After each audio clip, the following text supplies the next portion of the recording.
The apple doesn't fall far from the tree. Chrysalis Raa. Marilia bellowed and her muscles bunched and shifted beneath her skin before she stabbed her hand out once more. To describe it as a stab wouldn't be doing it justice. The strength, the control, the sheer force of that strike went beyond what I had imagined was possible. As if she were cutting apart the very air, the sword pierced the atmosphere. As it did so, pure light coalesced around her arm and hand, flowing onto the sword itself, rapidly building in intensity until it was blinding. The light reached a critical mass just as the sword extended, forming a point at the tip of the blade that shone like a miniature sun. Then, in just an instant, the beam lanced out, piercing monsters straight through, seemingly without resistance. Just as suddenly as it had come, the light faded and a line of 20 monsters slumped to the ground. What the heck is that skill? How the heck does she do that? As the monsters swirl and growl around me, I see Marilia's crew arrive to back her up,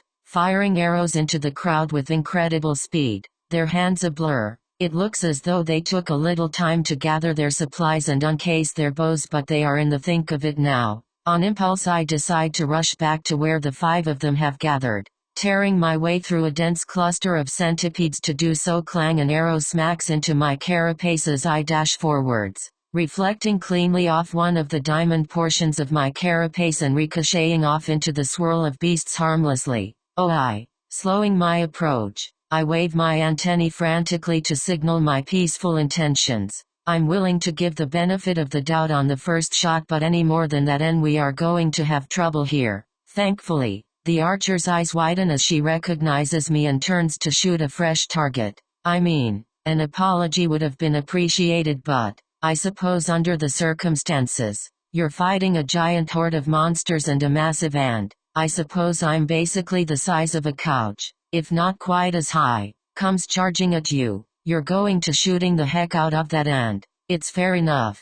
As I reach their side and unleash a few more gravity spears into the horde, binding monsters, slowing and restricting them, Marilia turns to me and nods briefly before unleashing another solid beam of light into the throng. She's like a freaking laser cannon with that skill. It's rad as hell, I have to say. She pauses for a second, as if feeling or sensing something, before barking an order to one of her crew, a grizzled-looking guy with a face full of scars. He nods and steps forwards, gripping a heavy-looking axe in 2 hands. He bellows before sprinting towards the onrushing horde and unleashing wild horizontal swings his axe. This tale has been pilfered from Royal Road. If found on Amazon, kindly file a report. With every swing a furious arc of light slashes out in the shape of a phantom axe, splitting the monsters apart and giving the group breathing room, allowing the 2 female archers to continue to unleash their bolts of death. With this respite I continue to build gravity spears, hurling them into the horde to bind the monsters together, occasionally firing at a patch of ground to bind the monsters to the earth, creating knots of creatures throughout the mass of monsters that can't move freely, tripping and blocking the press of beasts behind them. Next to me I can see Marilia, eyes closed, going into some sort of breathing meditation. The air seems to whistle between her teeth as they slowly clench and her breathing becomes heavier. Before I even have time to mock her within my mind, I feel something change in the air. A bloodthirsty aura rises, a tangible sense of rage and violence that seems to warp the very air around the powerfully built woman. As each second passes, the air around her grows more dense and her body begins to release a soft red light that stinks of blood. What the heck? As I grow more bewildered and confused, the 2 archers shout out a warning and the axe-swinging man turns without hesitation and sprints to get behind Marilia. Just as he does so, her eyes open and they are frickin' glowing with a murderous red light. Snarling like a beast, she tears a second sword out of a sheath across her back and explodes into motion. The nearest wave of monsters simply explode into chunks of biomass as she smashes into them like a cannonball, blades flashing as her murderous aura rises all the while. All technique and finesse seems to have left her. She rips her blades through the air, cleaving foes up to 10 feet away with wild swings, instead of the light of her skills being pure white, as every other time I've ever seen a skill activated, even her own. The light that flows from her swords is bright red. The monsters almost seem intimidated to find this creature amongst them, but it's too late. She swings with wild abandon, slashing left and right, leaving herself wide open to attack. Some attacks actually do manage to get through, the occasional monster making it to her and raking its claws against her arms or across her leather armor. She doesn't care. She doesn't even seem to notice. In fact, my startled eyes notice that as that hungry red light continues to tear apart monsters with every flash of steel, her wounds are closing. The hell is this? This is freaking hot to death. She's some sort of vampiric berserker, and she thinks I'm the monster. I have to say though, watching her in action, a snarling rictus of pure rage locked on her face and her eyes alive with hate, actually glowing with the light of rage. Well, it's enough to bring a tear to my monstrous eyes. That's the way to fight. Tiny, Crinus, watch out. One of the humans is a flat-out berserker and she is killing everything that gets anywhere close to her. Make sure you keep some distance. I don't think she can recognize friend from foe. Acknowledged. Master. GRR fight. I can only roll my eyes at Tiny as he resents my intrusion on his battle. In my mind's eye I can see him bellowing with rage, the air around him alive with crackling electricity as his fists cause devastation amongst the thronging monsters.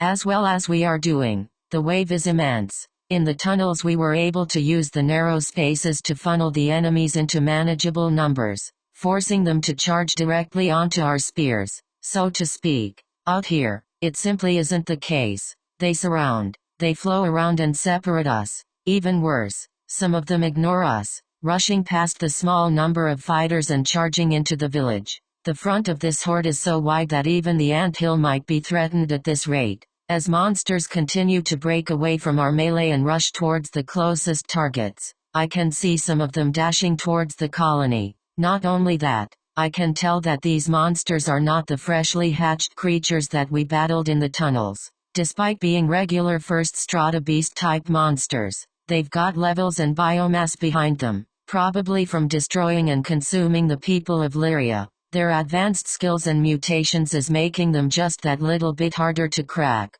and every minute difference begins to pile up rapidly in a melee like this. This isn't going well. The troops arrive. Chrysalis 19 of the ancients rose during the cataclysm, the rending. They were nurtured in the heart of this world, the oldest beings of the dungeon. They were old long before the dungeon broke the surface. In darkness they had battled whilst the people of the surface were taking the first steps on the path to civilization. Their power was overwhelming. None could stand before them. When they moved, cities fell, nations crumbled and people died. Like immutable law they were heedless of the plight of mortals, more akin to the forces of nature than creatures. We record their sacred names here, that future generations might fear and venerate them as they deserve. Yaram the Eternal Worm, Theorazn of the Decaying World, Cicernix the Dark Spear, Moribalg of the Fetid Earth, Cariflor the Hell Flame, Rigorite the Mountain Breaker, Teriflix the Hunger, Arcanitum the Demon God, Zothoth who feasts on sanity, Tora the Dread Dog, Gon the Sightless Freak, Yalesh the Ever-Dying, Laruin the Grasping Tree, Horgrin the Butcher, Pirinan of Blood, Kyger the Stormbringer, Rumin Aminex Shaper of Earth, Braxxin who froze the sky, Audran the Father of Monsters. Excerpt from the Gods of Rending in the Imperial Library of Shuth. Author unknown. Despite my misgivings about the current situation, I can see that Crinus is having a field day. I've been steadily making my way towards the area my two pets are active, trying to gather knots of monsters and hitting the occasional heavy hitter with a pair of gravity bolts, effectively locking them down for a period of time. When I finally get a view of Crinus, she is merrily carving away at the monsters around her, rending them, twisting them apart, throwing them into her unending maw of eldritch terror and in general threshing the wheat that these monsters are to her. Only when something larger and more powerful approaches does she have any difficulty. As I approach, a mighty-looking lion ogre charged at her, its heavy feet thundering into the ground as the powerfully built creature reached out with its clawed hands. If you discover this narrative on Amazon, be aware that it has been stolen. Please report the violation. Watch out. Crinus, I shout. Naturally she was totally aware of the creature through her tremor sense. Something that large and heavy had to be lighting it up like a firework, before it can grasp her. 10 tentacles explode out of her main body and wrap around the creature's legs, pulling them together. Crash! Howling with fury, the ogre can't maintain its balance and collapses to the ground, shaking the earth so hard that several nearby monsters lose their feet. Despite hitting the ground so hard, the monster is largely unharmed. Snarling, the beast tries to rip at the tentacles binding its legs together, but Crinus is already there. Yet more limbs snap out, twisting and winding around the monster, holding its wrists and torso. Crinus isn't strong enough to win a contest of strength against something as physically imposing as a lion ogre, certainly not one of this size, but she doesn't have to. A horrible buzzing sound erupts from the tentacles as Crinus unleashes her barbs. The tiny, hooked blades butt back and forth at incredible speeds, and by the looks of things, the lion isn't enjoying it too much. Not content with this level of existential terror, Crinus unfolds her main body, exposing the black, empty void ringed by distended fangs that is her mouth, and clamps it down on her foe's shoulder, tearing into it without mercy. The display is made even more horrific by the fact that she's still got tentacles out harvesting monsters around her, even as she takes on this big fish. I think her fear skill is kicking into effect actually. Several creatures nearby are looking decidedly intimidated, hesitating as the bloodlust that filled them only moments before is drained away by the sight of this eldritch terror. You do you, Crinus. You're all right in my books. Even so, I might turn myself around. It's hard for me not to be able to see what she's doing, but if I angle my body just right she falls into one of my more blurry patches of vision and I'm spared the full details of the gory scene. My face is already starting to ache from repeatedly using my biting skills. I've had the mana flowing into my mandibles for some time already, improving my cutting power, but eventually I'm going to run out of stamina. Gritting my mandibles together, I start to cut my way out of the horde, moving towards the colony. The gravity javelins have been having a better than expected effect. After firing 20 or so into the creatures, there are many little knots of monsters that are frozen in place. They aren't smart enough to reason through the situation, so rather than try and move together, they just run about, smacking into the monsters around them and then getting pulled back together. The groups I stuck to the ground are even more debilitated. The further they get from the point I targeted, the stronger the pull. They've effectively been taken out of the fight. Each spear hasn't done that much work, but cumulatively, the effect is substantially reducing the numbers of the horde. Ha! Finally! I burst out from amongst the monsters and dash with all of my strength to get ahead of them, only to find workers running in the other direction, towards the horde. Damn it, the colony is already getting into the fight. Gah! My feet scrabble against the ground as I dig my claws in and try to turn around as more and more workers charge past. In the distance I can see the anthill swarming with workers as they pour out of the many chambers within, rallying to the defense of the colony. It wasn't as if I thought I could keep them from the fighting. Well, maybe I did, but what I really want is to make sure as many as possible will survive. So I turn, and I charge alongside my siblings. All around me now they are silent, the occasional clack of mandibles and the faint rasping of carapace as they run. To my antennae though, they are roaring, fight, fight, fight, enemy, enemy, fight. The air is thick with the chemical signals of their rage. Their home is threatened and their queen needs defending, so the colony will rise. The first workers smash into the edge of the monster wave, their mandibles working like machines. Wherever possible, 2 or more ants will gang up on another monster, subduing it, latching onto its limbs and pulling it down before yet more workers approach to finish the job. Before I crash back into the horde, I see something else developing in my side view. The humans are also charging, led by, believe or not, the one-armed priest. They are wielding their motley collection of busted swords, farming implements and crude spears, faces twisted with fear and desperation, but also courage and anger. They sprint as fast as their human legs will carry them towards monsters so much larger than themselves. The last thing I see is the priest's face, alight with joy and righteousness, before I'm back amongst the melee, chomping away and crunching monsters as fast my mandibles can move. Battle of Unity. Chrysalis. The frustrating thing about a battle such as this, where the numbers on both sides were relatively high and the fight was spread over a wider front, was just how hard it was to keep track of what was taking place. My senses were overwhelmed on every front. Heat was thick in air from the exertion of thousands of bodies. My eyes were filled with the blur of rapid movement in every direction, and my antennae were drowned in the pheromones of my fellow workers. Not to mention the vague impressions of the very near future I received. Confusing, shifting images that fluttered against my mind like ghosts. It was a sensory overload, and if I hadn't quite as powerful a mental rig as I did then, perhaps I wouldn't have been able to process half of it. Thankfully, I could. I could parse all of it. It was a strange feeling, to say the least. My brain was able to accept and sort all of this information in a fraction of a second. I could see everything around me, track every enemy, see the subtle shifts of their future selves, observe their body heat and react. Claws fell from all around me and I shifted my body at high speeds, a little to the left, slant my carapace a touch on the right, and blows slid off me, or scratched harmlessly against my diamond shell. Muahahaha, I am all that is, and behold me. Phew, need to cool off.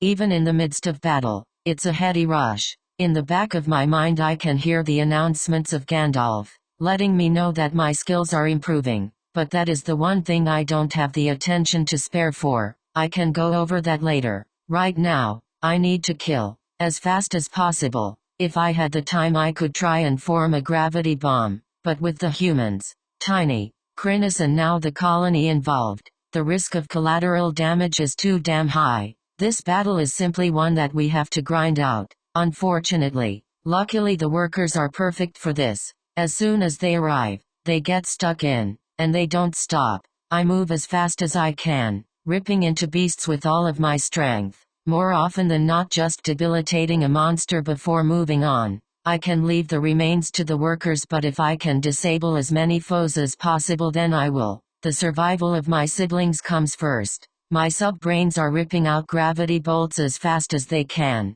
Every 5 seconds they blast out a pair of the spells, rooting some unfortunate monsters to the ground. Easy fodder for the follow-up wave of workers as I wind my way up and down the front between the horde and the ants. Work your way back towards me, guys. Be careful you don't catch any of the workers in your strikes. Tiny and Crinus acknowledge me silently and I can feel them begin to shift slowly towards me. The two of them are still very deep in the melee, surrounded by foes, but for now they are still holding on. I make sure to warn them not to injure the colony, since the last thing I want is to lose family members to Tiny's lightning or Crinus' maw. The two of them will need to act more cautiously, slowing their killing speed, but I want them on this side to support the ants. The more help we have, the fewer colony members will fall. Idly I wonder how the humans are doing on their side, but I quickly push it out my mind. They have to look after themselves. Marilia and her crew are over there, and the villagers gained some levels and weapon skills when Bean had them fighting dungeon monsters in the village.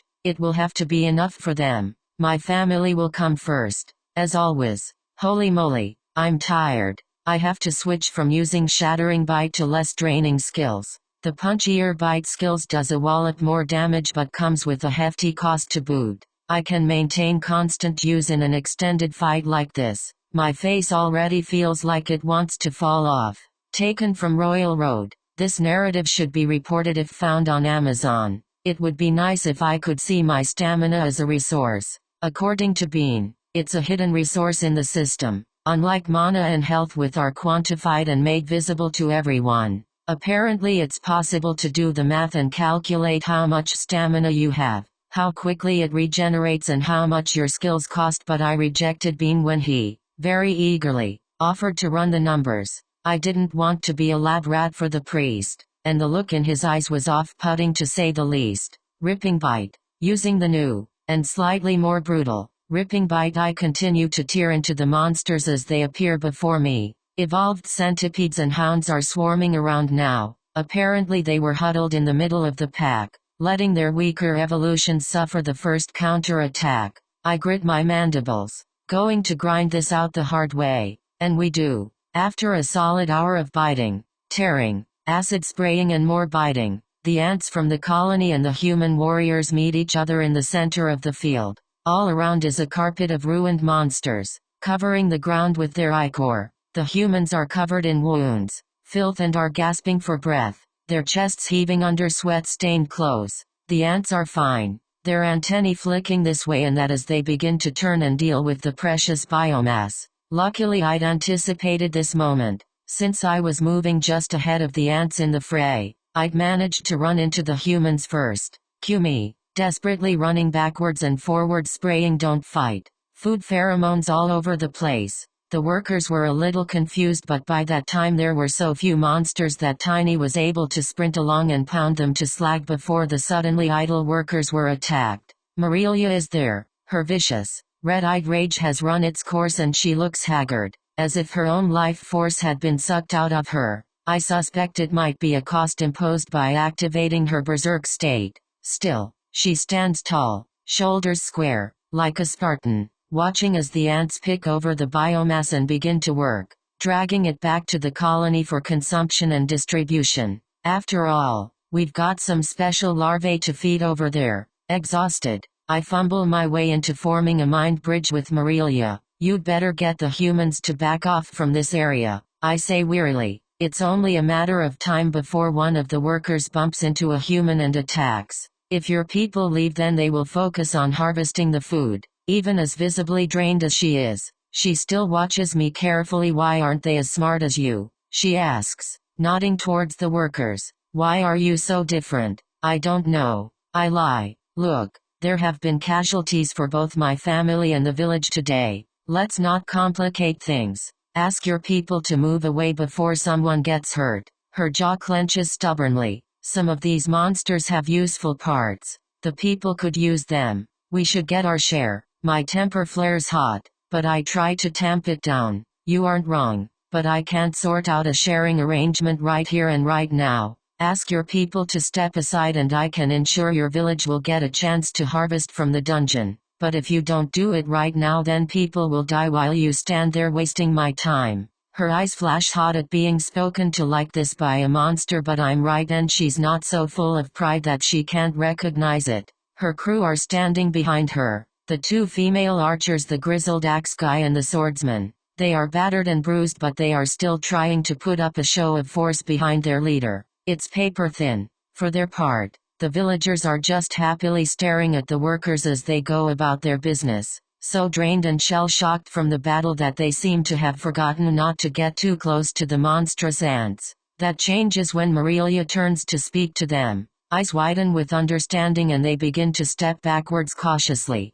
trying not to make any sudden moves to antagonize the workforce. I can even see the priest moving amongst their ranks, his robes torn and bloody. The man is like a cockroach. I swear he's unkillable. He might have more in common with insects than humans. Wearily I throw up my status to check my skill changes. Looks like I got 3 levels in Shattering Bite, 2 in Ripping Bite, 1 in Monomizer, 3 in Advanced Exoskeleton Defense, 2 in Rapid Dash and 2 in Stamina. There are a few skill upgrades to take of there. I'll do it later when I have a bit more peace. A fairly good haul, I have to say. I don't notice anything else odd about my status. Wearily, I turn to the biomass. Better help get this stuff stowed away. Name, Anthony. Level, 22. Special Core, Might, 41 Toughness, 29 Cunning, 44 Will, 35 HP, 58/58 MP,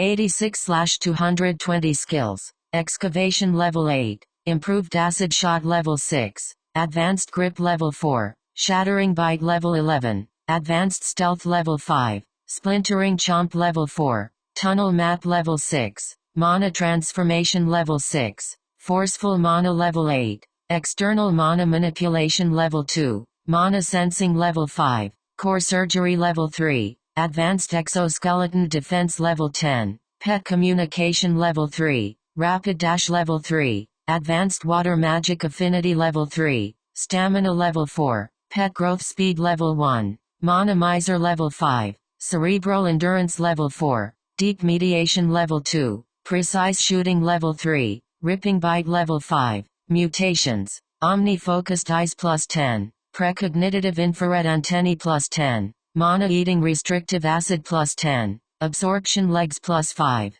Savage Infused Mandibles plus 10. Hardened Diamond Carapace plus 10. rapid limb regeneration gland plus 10, pheromone language gland plus 5, deep gravity magic gland plus 5, divergent coordination cortex plus 5, regenerating inner carapace plating plus 5, species, dispersed mind and Formica, skill points, 24 biomass, 356 gathering thoughts, chrysalis all work and no play makes Anthony, something, things have been way too busy, I need some rest, not to mention they're only going to get more busy from this point, I need to help the humans out a little, get them up and running so they can look after themselves, especially now it looks like there will be more attacks from those damnable crocodiles. Over the surface this time, I need to train up my own skills and fill myself with biomass to get to the point where I'm ready to evolve. Not to mention I need to prepare for my evolution and decide what to do with the rare core. Not to mention, all of this has to be taken care of before the next generation of workers arrives. Almost makes me feel as if I wasted my time evicting the stupid croca beasts from the expanse below. But I know that isn't true. If we had to worry about attacks across the surface as well as from underneath, I'd be too stressed to let the workers out to hunt. So it's not all doom and gloom. I've got a heap of biomass to spend, I've got some skills that I can advance, and I'm sure the same is true for Crinus and Tiny. Vibrant is going to be super upset about missing the battle. All the action and food she missed out on? That's gonna sting. Thinking of Vibrant, she's been unusually responsible and active around the colony since we got back. I might want to ask about that. For now though, sleep. With Tiny and Crinus in tow, I depart from the scene of the battle where the workers are still picking over the last scraps of biomass, cutting it up and carrying it in their jaws back to the anthill.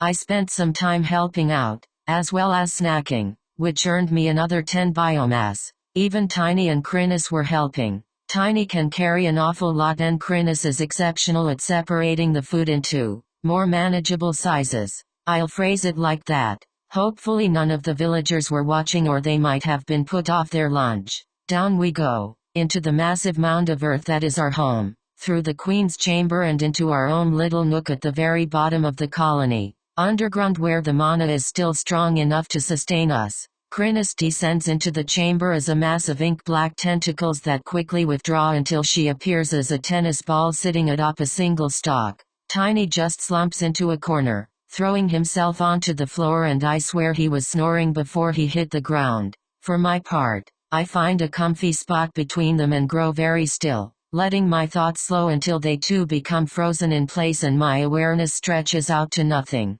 Haga, I'm up, snapping awake. The energy returns and my mind, snap into alertness with a suddenness that causes me to stumble slightly as my legs can't quite keep up. Whoa, no problem. Taken from Royal Road. This narrative should be reported if found on Amazon. Senior, what happened when I was out? Vibrant loudly exclaims. Was it? Turning rapidly, I see Vibrant has taken up a position on the wall near the entrance to our chamber. She probably noticed me awake and immediately asked what was on her mind. I decide to play dumb. What do you mean? I don't remember anything interesting happening. What?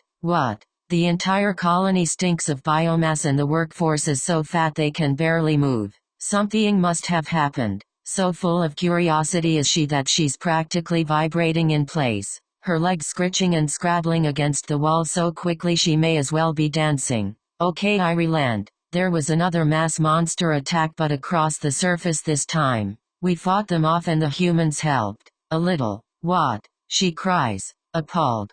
Hehehehe. I knew this would bug her. Huge battle it was. Massive. Why? The horizon was filled enemies. From left to right. Nothing but monsters. Come to challenge the colony. The workers were heroic. Standing tall as any ant has ever stood. Why? Each worker must have accounted for 30 monsters at least. No way. No way. Unable to take my expansive boasting, she leaps off the wall and starts slapping me with her antennae. Thwack.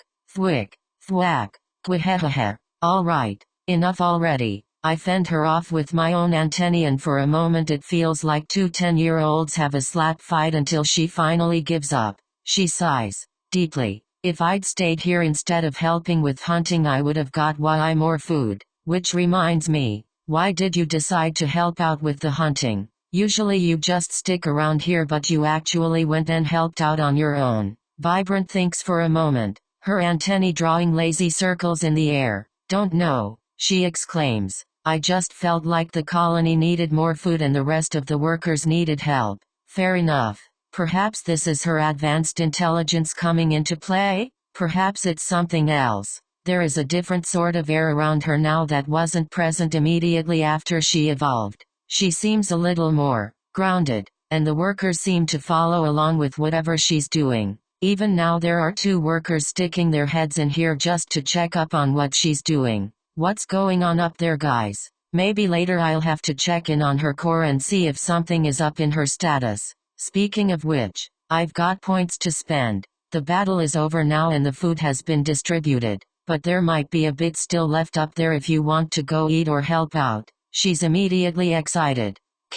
And she's gone, motoring up the wall and out of the chamber, her followers racing along behind. First thing is to upgrade the skills that need it. Ripping Bite, Shredding Bite grants the user familiarity and knowledge to more effectively use bite-type attacks to tear and break apart their foes. Yikes. Mana Miser, Mana Scrooge increases the ability of the user to use mana more stringently, reducing waste whilst retaining effect. Handy Advanced Exoskeleton Defense, Expert Exoskeleton Defense grants high-level expertise in using an external skeleton in a way to maximize defensive properties. Greatly increases the ability to disperse energy from hard strikes. Very nice. Mana Sensing, Empowered Mana Sensing grants greater expertise in reaching further with mental senses. Searching for mana patterns and concentration increases the sensitivity of the sense, allowing for more accurate readings of smaller stimuli.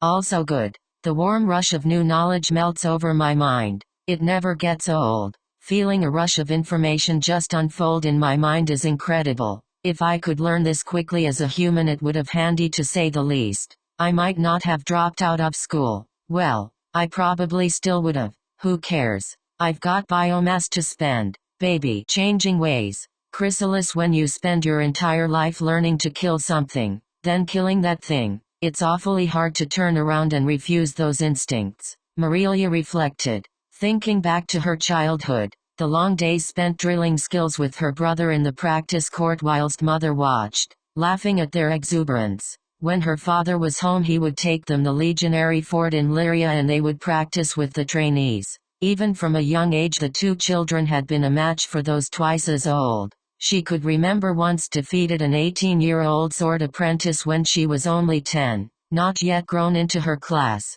Her father had smiled broadly and ordered the trainee to double his practice time before lifting his daughter in one massive arm and kissing her on the cheek. She'd been so proud. Her brother had shone even brighter. His skills rose so quickly as he trained with such ferocious intensity that he'd been accepted to the Legion 2 years early, and immediately became the strongest trainee the moment he walked in the door. When he died, it was like the light went out of their family. Father withdrew. Mother left, and when the time came, Marilia refused to enlist in the Legion. Instead she soldiered around. Fighting was the only thing she knew how to do, and she was damn good at it. Eventually she settled on her current work, offering her services to villages and small towns on the border to deal with monster infestations. The pay was terrible and the experience was worse. With her skill she could have been a royal guard, but it wasn't so bad. She felt useful. When she found a dungeon entrance out here in the wilds, things had become better.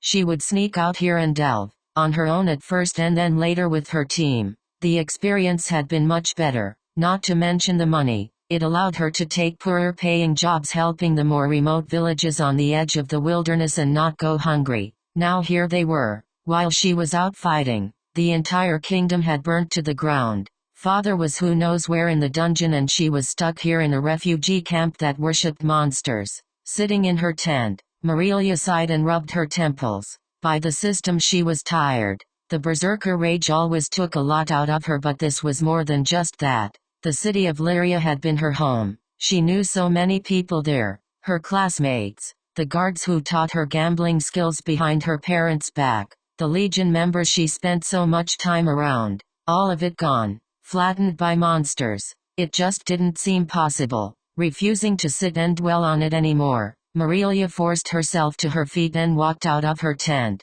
pushing the flap aside with one calloused hand. Even if she was only 23 years old, it had been a long time since she'd been home. She'd been out selling her swords since she was 15. The city was gone. The people were here and she'd be damned if she wouldn't do what she could to help them. Diane had set up their camp just outside the village proper. The refugees were busy erecting buildings almost full-time, but it was never enough.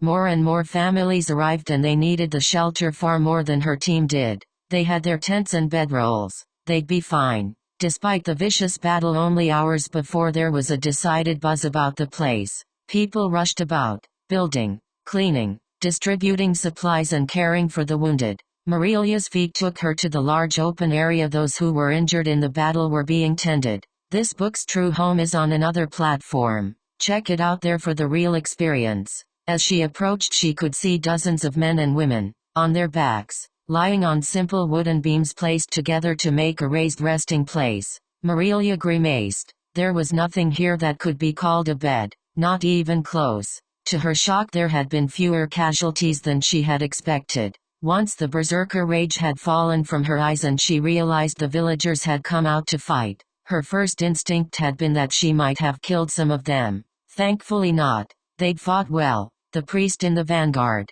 chanting and swinging a hammer one-handed. He was here now, by some miracle still standing, moving amongst the wounded, talking to them. She approached him. As she walked closer, he caught sight of her and smiled. "Miss Marilia, I had no idea you possessed the berserker class. Quite a rare thing indeed." She paused, not expecting him to comment on it. Then she shrugged. "I've always had a temper. It just unlocked one day." The light in the priest's eye shifted and she knew he was aware of the lie, but he let it pass. Instead, he walked closer, drawing her attention once more back to the thing she had been trying to avoid thinking about. "Now you have seen our savior, the great Ant, in battle. He is powerful, is he not? Even acting out to prevent the deaths of humans. I wonder how you will resolve that fact with your narrow view of monsters, Miss Marilia." Her immediate reaction was to sneer. "Don't call me miss." Eyes bright, Bean nodded, waiting patiently for her to answer his questions. She sighed. "It's a tough little bugger and no mistake." Bean coughed at her disrespectful language, but she continued. "The magic it uses is weird, but effective. To be honest, those pets of his, they might be even stronger than the ant was," which was ridiculous. The gigantic ape bat was clearly evolved from a lightning fist ape, but it was a variety that she had never seen. Its powerful electrical attacks and immense strength were frightening. And the tentacle creature. Marilia shuddered. Seeing that thing, cutting, tearing and stuffing monsters into its seemingly bottomless mouth had been a disturbing sight to say the least. How the ant had managed to defeat such a strange variety of shadow beasts she had no idea. There was no doubt in her mind that if it wanted them to, those two pets would flatten the village and destroy everyone in it without the creature having to lift a finger. Not that it had fingers. Thankfully it appeared to be one of a kind. If the rest of the colony were to be as powerful as that one ant, it boggled the mind. Eventually she just laughed. "I just don't understand it," she finally admitted to the priest. "I've never heard of a monster that would act to protect humans. I don't know how. I don't know why. If I hadn't witnessed it for myself, I would never have believed it." Bean nodded eagerly, his youthful face alight with energy despite the dirt and grime all over him. It was easy to forget that his man was no older than she was. Yes, this is something new, something different. The system has brought forth a miracle in order to save. Marilia raised a hand to stall his gathering momentum. "Whoa there, buddy. I don't need the whole sermon. I still don't trust it, but I'm willing to give it a chance. I don't have anything to do except stay here and help the refugees anyway, so my team and I will stick around." Bean nodded. "In that case, you might want to find Enid. She's sure to have a use for you." Marilia found the white-haired old woman in the thick of the action. As always, her thin hair was tied up in a tight bun and a small knot of people followed her wherever she went, taking directions and asking questions as Enid continuously spoke in her soft, no-nonsense tone. It turned out Enid most wanted Marilia and her group to help with training the villagers. Apparently the farmers, with their ridiculous pools of stamina, the only thing the class was good for, could handle the work, but the people needed to be able to defend themselves, which is how she found herself not half an hour later with a small group of able-bodied students aged from 10 to 40, going over basic spear and sword forms, training people to fight who worshipped a monster. What on earth would her father think? Marilia chuckled to herself. The commander would throw a pink fit, but Titus wasn't here right now and these people needed help, so she would help them. Changer of ways. Chrysalis right then.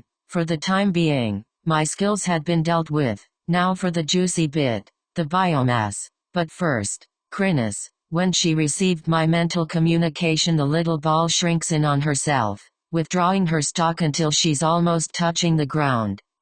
Why? Yes, master, she stammers. Is there something you want to tell me? Has some sort of milestone been achieved? I inquire.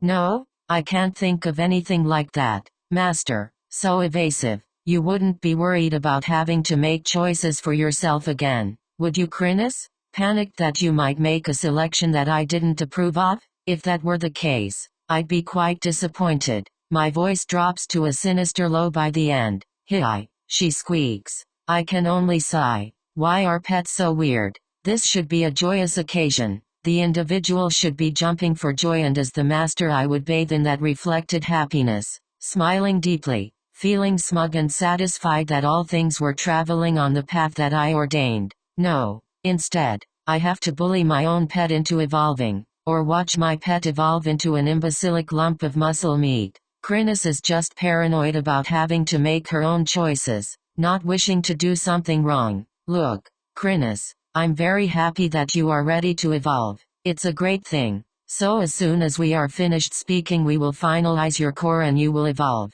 Okay, yes, master, don't sulk. I want to remind you of something. When I recreated you from your core, I made sure to make adjustments so that you'd be perfect. The best little murder ball of boundless horror and death in all of Pandora. I also created a special evolutionary path for you. You understand? The little ball seems struck dumb, growing incredibly still. Enjoying this book? Seek out the original to ensure the author gets credit. You did that, master? For me, of course I did. We are connected by bonds of friendship, not just those of master and servant. Whatever I can do to help you, I will. Do you understand that me creating your evolution means I'm meeting you halfway on this, right? I've already made a good chunk of the decisions for you. The rest you need to look inside yourself to find the answers that best fit the kind of monster that you want to be. But, no buts. Thwack. Swinging an antenna around in a vicious arc, I whack the little tennis ball right in the middle, sending her flying to the corner in which I keep my core stockpile. Let's do this. Ignoring her attempted excuses and protests, I fuse together a special core and whack her on the head with it until she finally absorbs it. Now go evolve. Damn it, HUU. Sniffling quietly to herself, Crinus retreats to one side of the chamber and begins the process of her evolution. This is only her second evolution, but it's going to be exciting to see exactly how she changes. I know the broad strokes of it, of course, but exactly what she will decide to change for herself will be interesting to see. I know I'm being harsh on her. After all, the only thing she wants is to be as helpful as possible, but she has to develop some independence, become her own Crinus. With that dealt with, I poke Tiny until he wakes and put him on guard duty. We are still in the dungeon after all, and if anything spawns in here I need it smashed ASAP. I'm going to be busy mutating and don't want to be disturbed. Finally, it's just me and 366 biomass. It won't go as far as I want it to go. I get that. I need to get all of my mutations to plus 15 before I evolve, and I still haven't completed the plus 10 set yet. I'm determined this time though. No evolution until it's done. To go from plus 10 to plus 15 is going to cost me 65 biomass. 65. I hate being reminded of this. From 5 to 10 is only 40 by comparison. I remember when that amount seemed outrageous. Well, nothing I can do about it but eat, I suppose. For now I want to test something that been mentioned during our discussions. Apparently a big part of the system is focused on consolidation and reinforcement. Fusing is one part of this, where classes and skills can become combined to create a new and more powerful skill. The other side of the coin is when the system doubles down on one thing, making it a stronger and better version of itself. According to Bean, this typically occurs in either threes or twos. 3 skills combined to make a new skill, or 2 classes combined to create a new class. It isn't a hard and fast rule by any means. He said he knew of one class which required 10 levels in 5 separate classes before fusion occurred, but it is usually the case. How this applies to monsters he wasn't sure, but I have a feeling that the plus 15 upgrade won't be just choosing another mutation. I'm determined to find now before progressing any further on my other mutations. Would you like to upgrade mandibles to plus 15? This will cost 65 biomass. You betcha. At this level you may choose to combine your mutations, or emphasize one. Which will you select? AHA. We were right. At this stage the system will either allow you combine your current mutations to create a new variant, or emphasize one of your mutations, enhancing it over the other. Interesting. The more I learn about the system the more depth it seems to have. Well, with my mandibles I have the infused mutation, which allows me to channel raw mana from my core into them in order to improve their cutting power, and the savage mutation, which increased their size, density and strength, making them the beastly tools of biting they are today. Is there one that I prefer over the other? Infused is probably the more powerful boost, but it costs mana, placing another drain on my mental resources, whereas Savage is just a straight-up passive boost, affecting the structure of the mandibles themselves. To be honest, they are a great combo together. Savage improves my baseline biting power and Infused gives me a higher peak. There isn't any reason to take one over the other. I'll fuse them. Whoa, but first, do you wish to improve Hardened Diamond Carapace to plus 15? This will cost 65 biomass. May as well take care of this one at the same time. At this level your mutations will be reinforced. Do you wish to proceed? So, since I chose to enhance the original mutation the second time around, I don't have a fusion option now, only a reinforcement one. It's not a problem though. I've grown super fond of my diamond carapace. Confirm both of those mutations. Wait a sec. I feel something building, as if from a great distance. Is it the ocean? The rising tide? Nope. It's the itch. Palalaflas. Changer of ways. Chrysalis. Right then. For the time being, my skills had been dealt with. Now for the juicy bit. The biomass. But first, Crinus. When she received my mental communication the little ball shrinks in on herself, withdrawing her stalk until she's almost touching the ground. Why? Yes? Master, she stammers. Is there something you want to tell me? Has some sort of milestone been achieved? I inquire. No, I can't think of anything like that. Master, so evasive. You wouldn't be worried about having to make choices for yourself again, would you, Crinus? Panicked that you might make a selection that I didn't approve of? If that were the case, I'd be quite disappointed. My voice drops to a sinister low by the end. Hi, she squeaks. I can only sigh. Why are pets so weird? This should be a joyous occasion. The individual should be jumping for joy, and as the master I would bathe in that reflected happiness, smiling deeply, feeling smug and satisfied that all things were traveling on the path that I ordained. No. Instead, I have to bully my own pet into evolving, or watch my pet evolve into an imbecilic lump of muscle meat. Crinus is just paranoid about having to make her own choices, not wishing to do something wrong. Look, Crinus, I'm very happy that you are ready to evolve. It's a great thing. So as soon as we are finished speaking we will finalize your core and you will evolve.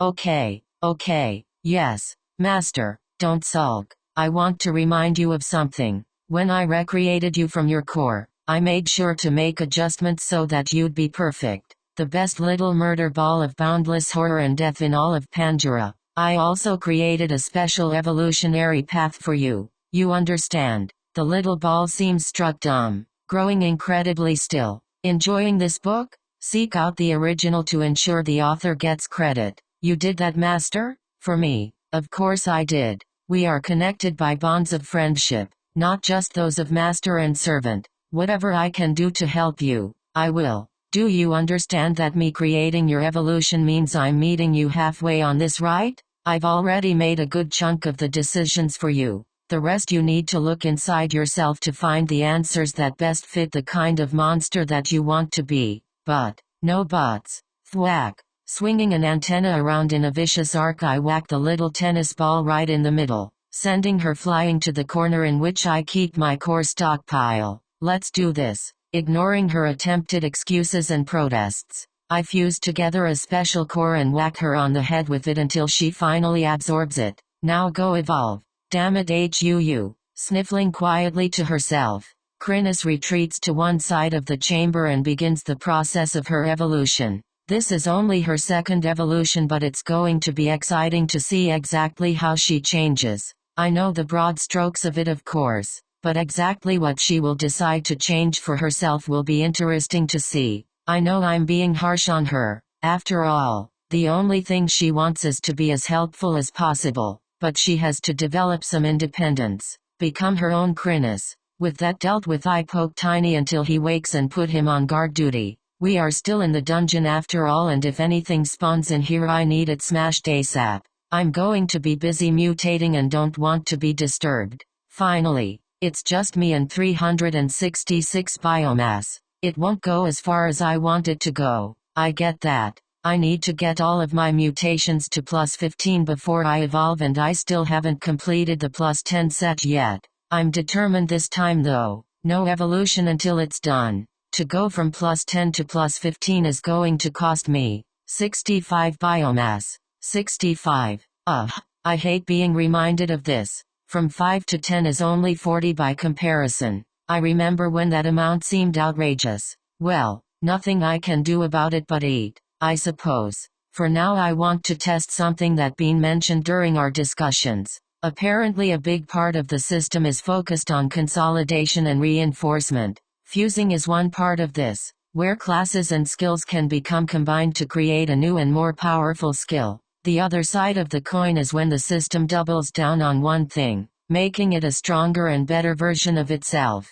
According to Bean, this typically occurs in either 3s or 2s. 3 skills combined to make a new skill, or 2 classes combined to create a new class. It isn't a hard and fast rule by any means. He said he knew of one class which required 10 levels in 5 separate classes before fusion occurred, but it is usually the case. How this applies to monsters he wasn't sure, but I have a feeling that the plus 15 upgrade won't be just choosing another mutation. I'm determined to find now before progressing any further on my other mutations. Would you like to upgrade mandibles to plus 15? This will cost 65 biomass. You betcha. At this level you may choose to combine your mutations, or emphasize one. Which will you select? AHA. We were right. At this stage the system will either allow you combine your current mutations to create a new variant, or emphasize one of your mutations, enhancing it over the other. Interesting. The more I learn about the system the more depth it seems to have.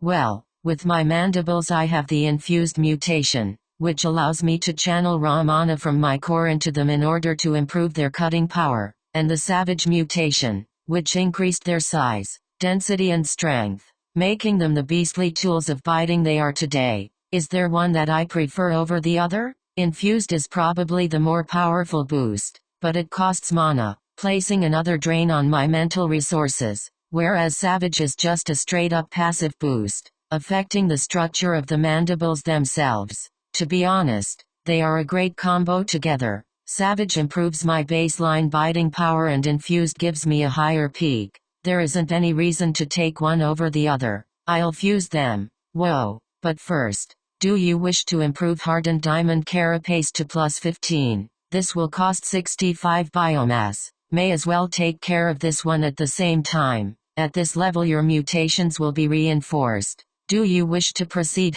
So, since I chose to enhance the original mutation the second time around, I don't have a fusion option now, only a reinforcement one. It's not a problem though. I've grown super fond of my diamond carapace. Confirm both of those mutations. Wait a sec. I feel something building. as if from a great distance. Is it the ocean? The rising tide? Nope. It's the itch. Palalaflas. I mutate. Therefore I itch. Chrysalis, oh God. What the heck is this overwhelming itchiness? From what depths of skin irritant hell did Gandalf find this sensation? My body is fire. My mind is breaking. Why am I the only one who seems to be bothered by this? When Tiny spends biomass he barely twitches and Krynos doesn't have a face so I can't tell what her reaction is, but they don't seem to suffer like this. Why me? Eventually the torture ends and I slowly pick myself up from the ground. I hate it. I hate it so much.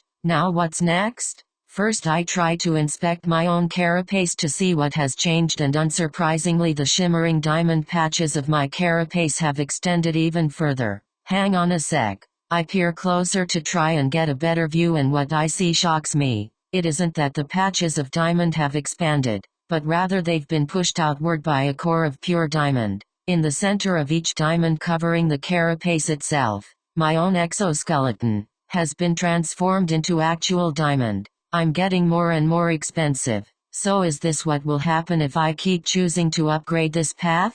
I won't just get a diamond layer atop my carapace, but my carapace will actually change into diamond? I'm not sure how to feel about that. Will my inner carapace plating still be able to heal my carapace if it's made of diamond? I suppose it will. It all seems to mesh together even when you don't think it should. Gandalf seems to have those things worked out well enough. Next I flex my mandibles, trying to sense if there is a difference. They certainly feel stronger and more solid. Curiously, I channel my mana into them and am pleased to note how smooth the flow of mana feels. The mandibles themselves immediately glow with the energy of mana. Oh, this feels strong. Eagerly, I check my status to see what has changed. My savage-infused mandibles plus 10 has now become empowered mandibles plus 15, and my hardened diamond carapace plus 10 has become true diamond carapace plus 15. And it only cost me 130 biomass sob.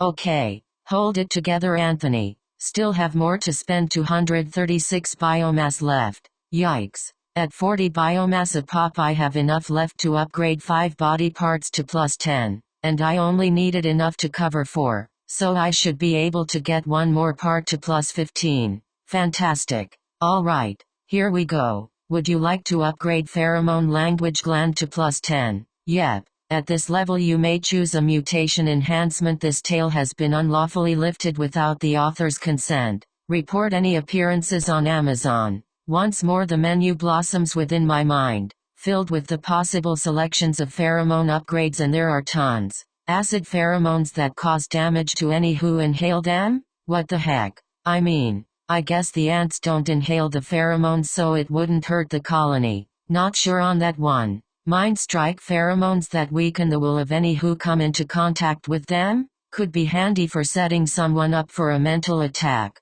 Pity I can't do those yet. Flammable pheromones. Fill up an enclosed space with this stuff and then throw in a fire spell. Kaboom. So like petrol fumes pheromones? Why? I spy one option that piques my interest. Persuasive language pheromones. Makes your pheromones more persuasive when being used to communicate with others, causing others to consider your signals before listening to others. This sounds interesting. I might be able to get the Queen to reconsider the rare core situation with this. I'll take it. Would you like to upgrade your deep gravity magic gland to plus 10? Ah yeah, at this level you may select a mutation enhancement in the menu again. There are still the same options I had before, as well as some new ones. The condensed gravity magic gland sounds interesting. This is the one Tiny ended up choosing, which condenses the mana held within the gland slightly. If this upgrade were chosen multiple times and reinforced,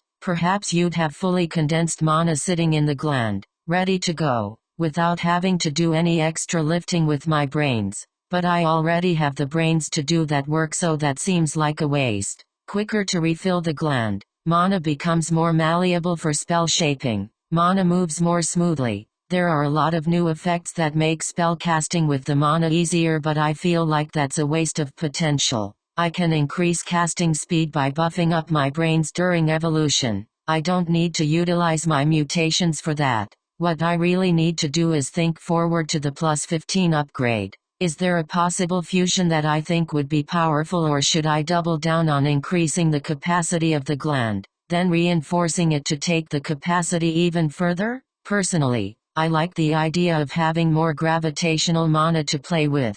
After talking with Bean, I now understand that the true power of gravity magic won't reveal itself until I'm able to unlock the gravity mana affinity skill and start leveling it up. At that point I'll be given the knowledge of the spell shapes that are unique to gravity mana and make the most devastating use of its potential. So I'm going to take the expanded deep gravity mana gland. And next, would you like to improve your divergent coordination cortex to +10? Let's keep this rolling. At this level you may select a mutation enhancement and other menu. All this text is sending me cross eyes. The coordination cortex functions as a gatekeeper or secretary to subminds, increasing their efficiency by sorting inputs and outputs before passing them on to the subminds, allowing the little brains to better focus and make use of their resources. My first upgrade allowed the cortex to better assist the subminds when they were focused on their own individual tasks, rather than combining their strengths.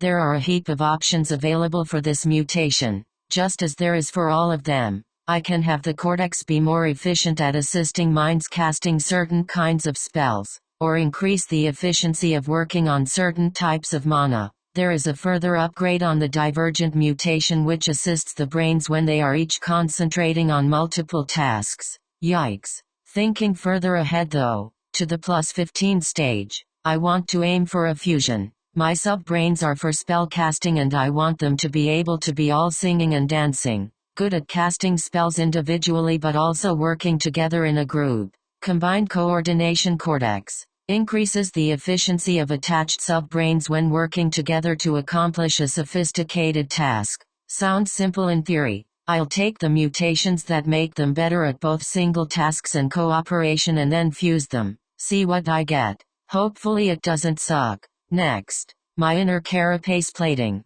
Do you wish to improve regenerative inner carapace plating to +10? Let's go. At this level you may select a mutation enhancement. So many great options for the bone plating. Strengthen the plating overall, making it like a second skeletal structure. Improve the regenerative ability. Improve the speed of the regenerative ability. Extend the bone plating inward so that it protects some organs from damage. So many. Eventually one catches my eye. My diamond carapace is tough as nails and extremely sparkly. I get that, but my main concern with it is a strong blow cracking it, from a hammer or axe type weapon, of a monster like Tiny punching me. To protect myself against that, I need dispersive bone plating. Forms an absorbent layer against the outer skeleton that assist in absorbing and dispersing kinetic energy from hard strikes. I like it. My exoskeleton is my pride and it shall never be pierced. I won't rest until I'm as solid as a tank.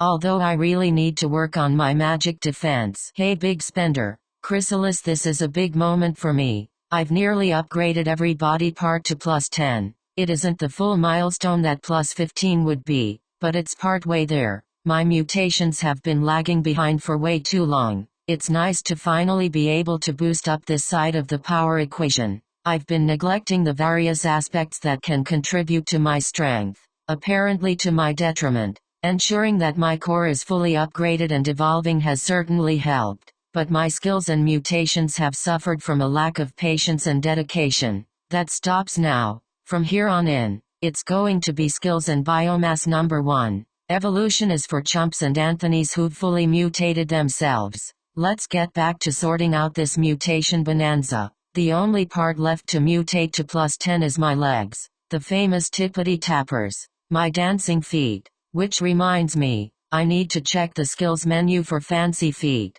I want to know what the heck that skill does. I can't help but wonder if Tiny is tap dancing when I'm in torpor. Would you like to improve your absorption legs to +10? This will cost 40 biomass. Yes, at this stage, you may select a mutation advancement. Hit me with that menu. So many great options for legs. Leaping legs is one that grabs my attention immediately. I'd be like the famous jack jumper ants, able to leap and deliver my menacing bite from a distance. As cool as I think it would be, I'm not sure how good I'd be jumping into the middle of a pack of enemies. I can't make quite the same landing as Tiny can. What else have we got? I can double down on absorption. There are a few options for that. Increasing the rate of absorption at a constant rate, or allowing me to dramatically increase it for a short amount of time. There are options to add slissy-looking blades to the end of my claws, allowing me to attack with my feet, or options to increase running speed,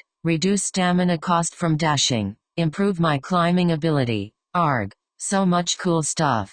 Think Anthony. Look, I don't think I need more mana. I have the absorption already, and Mana Miser is helping to reduce my spending. Not to mention I have a huge pool of mana to start with, especially for the number of evolutions I've experienced. I've maxed out my core, so my raw MP is high, and my gravitational energy gland has a huge tank, so I'm not likely to run out of mana in a hurry. So putting those upgrades aside, what would make a good combo with absorption? Something that would make a sensible fusion option? I don't have to fuse either. I could emphasize one aspect or the other. If we get right down to it, what do I want most out of my legs? Speed and mobility obviously, but I have skills working on that area as well. I have the stamina skill to build out my stamina, and I have the dash skill for speed. Is it worth it to double up and have a mutation as well as a skill affecting the same thing? Maybe that's what I should do in order to get truly impressive results.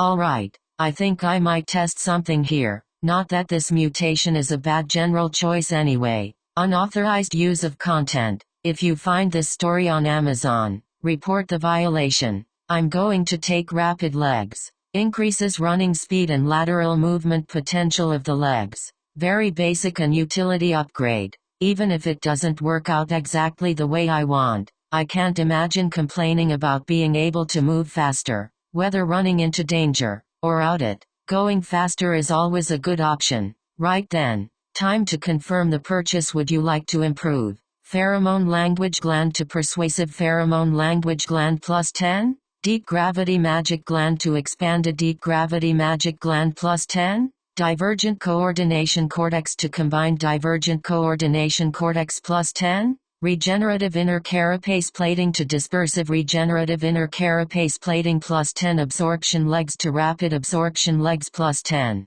This is one hell of a purchase. At 40 each, upgrading 5 body parts is going to set me back a cool 200 biomass. I'll have 36 left at the end of it. 24 shy of upgrading something to plus 15. Confirm that purchase. So exciting. Wait, how do I always forget the IH? I can feel it. It's coming. Oh no, OHNOOHNOOHNOOHNOOHNOOHNOOH. Flabadabafloss. Worse than ever before. The mutation creeps over my entire body, my legs, my glands, the bony plates along the inside of carapace, everywhere. An itch I can't scratch. So intense I can't stand it. This is agony. Immediately I roll onto my back, unable to support my body, and twitch there like an electrocuted spider. Flaza, Kraza, FTAGN, Braflaflafov, and on, and boon. Make it STAHP. Eventually it fades away. My body has finished performing whatever magic it does when the pure essence of biomass floods my system, rebuilding my body and reshaping my cells at a stupidly rapid pace. When you think about it, it does make a certain kind of sense that it would be an intense feeling. The body itself is being restructured in a pretty serious way after all. I just don't get why it doesn't seem to bother anyone other than me. I've spent a massive amount of biomass, 330 points, and endured the worst itching of my ant life. But I've done it. A major step has been taken in the pursuit of the fully upgraded ant pre-evolution. With that out of the way, there is so much to do it still makes me dizzy. Hunting needs to happen obviously. Grinding skills along the patterns that Bean and I discussed. Helping the humans out a bit. Preparations for the new generation. Too busy. First I decide to check in with the 20 larvae playing about in the chambers towards the top of the nest. When I get there, the little grubs are still rolling about, stuffing themselves full of food provided by the battle above. Some of the little things are so stuffed they look like pale basketballs, and I can't stop rolling them around and giving them a tickle with my antennae until they wiggle about trying to escape my clutches. Ah, enough with the larvae teasing.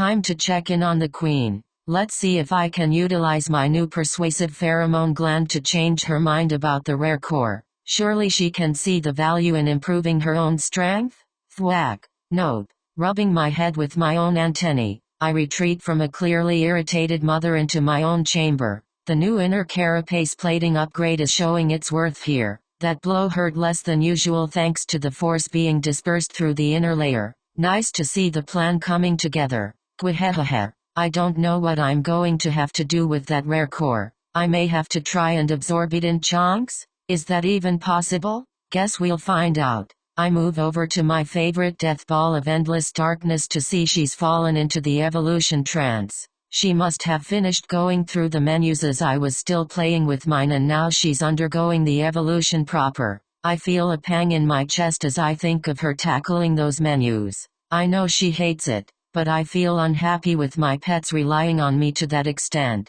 I want them to be able to take care of themselves and be independent. Perhaps the reason I feel so uncomfortable with Krina's dependence on me is because I'm just not used to having someone rely on me, or value my input at all really. The only creatures I can think of that actually needed me in my human life were my pet ants. That's probably why I was willing to sacrifice so much for them. Anyway, something to think about another time. She's managed the tough bit for now, and I'm excited to see just how she'll come out. A new and improved murder ball. Maybe though, just maybe, I'll help her with the menus next time. The ancient itch. Chrysalis. Somewhere in the forest expanse a predator lay. Old and implacable, it had hunted these tunnels for hundreds of years. How many creatures had perished between these jaws? How many had been torn by these claws? It was a number too vast to have meaning. Uncountable. In the early times, where the memories are dim and blurred, it had hunted with such intensity, such ferocity. Nothing was safe from its grasp. Nothing could escape its immolating breath. Many had tried. Powerful beasts. The old kings. Beasts grown fat and idle, content to rule their own tiny ponds and venture out only to sustain themselves. They had all been hunted down, dragged from their lairs and consumed. Fuel to the ever-burning fire. The predator had grown strong, powerful. It had reveled in that strength at first, seeking more powerful prey, greater challenge, descending ever downwards. But the one known as Garalosh had grown too strong, too fast. When the call had come, Garalosh hadn't realized what it was at first. It was vindication, triumph. Her long years of struggle, the lonely hunt, had finally borne the ultimate fruit. Recognized for the prowess, the bottomless strength cultivated with the broken bodies of fallen enemies. It had come too soon. No sooner had the announcement come, than a pull began to exert itself on her. Descend, descend, descend, descend. Every day, every hour, every second, the call tugged, an endless itch that demanded to be scratched. At first it was fine. Garalosh wanted to descend, wanted to seek its rightful place alongside its peers in the center of this world. But when it tried to get there, blocked, prevented, barred, no matter where it went, which paths it traveled, they were always there, pushing Garalosh back, fending it off, barricades that it could not break through, defenses that did not yield to her assault, warriors who did not fear her fangs. They fought, so many times. Garalosh killed them, feasted on them, but was never able to break through, always forced to retreat. And the pull, it grew every passing moment, insistently tugging at the soul. Descend, descend, descend, descend, descend, descend. Desperation had followed, then rage, world-burning, soul-immolating rage. Still there was no breakthrough. Garalosh could not breach past the hated soldiers in black. They tracked, harried, harassed and repelled the great predator every time it drew near the borders. They had erected a cage around it, and no matter how desperate it became, the beast could not escape it. Then the madness came. Garalosh shifted her massive bulk, cracking a few trees against her scales. It irritated her to think back to that time, when the madness had finally taken her. She had charged at the blockage, storming the defenses, battered and bruised. She had killed many but paid a hefty price. Finally the black shirts had brought out their champion and they had done battle. If you come across this story on Amazon, it's taken without permission from the author. Report it. Boom. She thrashed her tails angrily, sweeping away a swath of the forest in one moment. The human had been incredibly strong. They had dueled for hours until finally one of her arms had been smote from her body, the grievous wound forcing her to flee. Even worse, that hungering axe had cursed her flesh, inflicting unending agony and preventing the limb from growing back. Even now, many years later, the effect of the curse still lingered, a dull ache that refused to fade. The arm was still not completely healed, despite enormous efforts being spent. Her children watched her from a distance. She could feel them, hesitating to draw closer as they knew the danger of being caught within range of her jaws when the rage struck her. Unable to fight, tormented by the constant tugging at her core, she had started to raise these children in earnest. An army, to help her break the blockade and make her way deeper into the dungeon at last. She had carefully nurtured the first generations, then allowed her children to roam free, letting the strong feast on the weaker monsters in the upper layers before returning to join the ranks of her army. She had been prepared to wait until the tide of her crocodilic children was overwhelming before storming the black shirts and tearing them to pieces. But the wave happened. The mana had surged higher and higher, easing the painful drain on her core and allowing her to rise higher and higher in the dungeon until finally, she was close enough to the surface to direct her children out of the dungeon to annihilate the cities of the humans that had barred her way for so long. The thought of those people, crushed and consumed by her children, filled her with glee. She wondered if the black shirts down below knew what she had done. Did they cry, gnash their teeth and weep with rage? She hoped so. Vaguely, a part of her wondered if she should feel any sorrow for the thousands she had killed. Perhaps once, she might have. When Garalosh tried, when she reached far back, into the depths of her mind, she can remember a different time, when she wasn't a creature of the dungeon, she'd been something else, soft and pink, vulnerable and weak. She could no longer remember if those memories were dream or reality. She could vaguely remember her first years in the dungeon, the fear, the terror, the sheer exhilaration, but even those fractured memories, of a softer world and a different her, they didn't feel peaceful. She could remember blood. She could remember her hand, without claws, but with a knife. She could remember the fear, the terror and the exhilaration. Garalosh shifted her weight slightly, then levered herself onto her feet. Whatever she had been before, whatever she was now, she was extremely confident of one thing. She had always been a monster. Gruel. The rumbling of air through her throat caused the trees to shake and the rock to crack. She turned to where her strongest children had been widening the tunnel for her. She could barely fit now, but it would be enough.